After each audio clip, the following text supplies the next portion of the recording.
ഏലപ്പാറ പഞ്ചായത്ത് ഭരണസമിതിക്കെതിരെ പ്രതിഷേധവുമായി CPIM രംഗത്ത്. UDF നേതൃത്വത്തിലുള്ള ഭരണസമിതിയുടെ അഴിമതിയും പഞ്ചായത്തിലെ വികസന മുരടിപ്പിനും എതിരെ CPIM നേതൃത്വത്തിൽ പ്രതിഷേധ റാലി സംഘടിപ്പിച്ചു. ജില്ലാ സെക്രട്ടേറിയറ്റ് അംഗം PS രാജൻ ഉദ്ഘാടനം ചെയ്തു.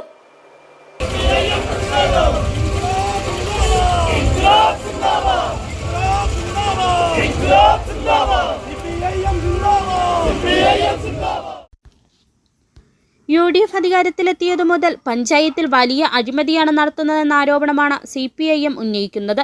കൈക്കൂലി കേസിൽ മുൻ സെക്രട്ടറി വിജിലൻസ് അറസ്റ്റ് ചെയ്തിട്ട് അധികം നാളായില്ല. അഴിമതിക്കൊപ്പം പഞ്ചായത്ത് വികസന പ്രവർത്തനങ്ങൾ അവതാളത്തിലാണെന്നും ആരോപിച്ചാണ് CPIM പ്രതിഷേധവുമായി രംഗത്തെത്തിയത്.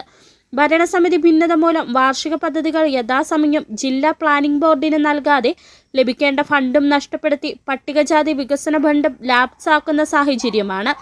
ഗ്രാമീണ റോഡുകളുടെ ദുരവസ്ഥ പരിഹരിക്കാൻ ഭരണസമിതി അലംഭാവം കാട്ടി. അന്താരാഷ്ട്ര നിലവാരത്തിലേക്ക് വളർന്ന വാഗമൺ വിനോദസഞ്ചാര കേന്ദ്രത്തോട് കടുത്ത അവഗണനയാണ് വെച്ചു പുലർത്തുന്നത്. ദീർഘകാലത്തെ ആവശ്യമായ വാഗമൺ ബസ് സ്റ്റാൻഡ് യാഥാർത്ഥ്യമാക്കാൻ ഭരണസമിതിക്ക് കഴിഞ്ഞില്ലെന്നും CPIM കുറ്റപ്പെടുത്തി. കച്ചവടക്കാർക്ക് കൊണ്ട് പ്രയോജനം ചെയ്യും, അത് ചെയ്യുന്നില്ല. ചുവ്വേനേരിയാണെങ്കിൽ അവിടെ പഞ്ചായത്ത് ഓഫീസ് പ്രവർത്തിപ്പിക്കാം, അത്യാവശ്യം വേണ്ടുന്ന ഷോപ്പിംഗ് കോംപ്ലക്സ് ഒക്കെ ഉണ്ടാക്കാം. ഒന്നും ഉണ്ടാക്കാൻ തയ്യാറായിട്ടില്ല. അതിന് പകരം അവര് ഒരു ഇൻഡോർ സ്റ്റേഡിയം, ഏലപ്പാറക്കാർക്ക് ഇൻഡോർ സ്റ്റേഡിയം ഇല്ലാത്തത് കൊണ്ട് ഒരു ഇൻഡോർ സ്റ്റേഡിയം ഉണ്ടാക്കി. നിങ്ങൾ ആ സ്റ്റേഡിയത്തിലൊന്ന് പോയി നോക്കണം. അവിടെ ആർക്കെങ്കിലും കളിക്കാൻ കഴിയുമോ? ചോർന്നൊലിക്കുന്ന ഒരു ഇൻഡോർ സ്റ്റേഡിയം. ഇവിടെ പണി പൂർത്തിയായിട്ട് കളി ആരംഭിക്കുന്നതിന് മുമ്പ് ചോരാൻ തുടങ്ങി.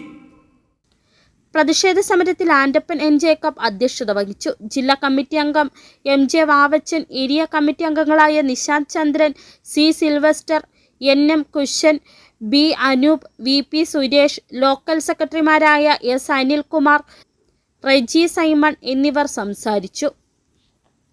City vision, Elappara.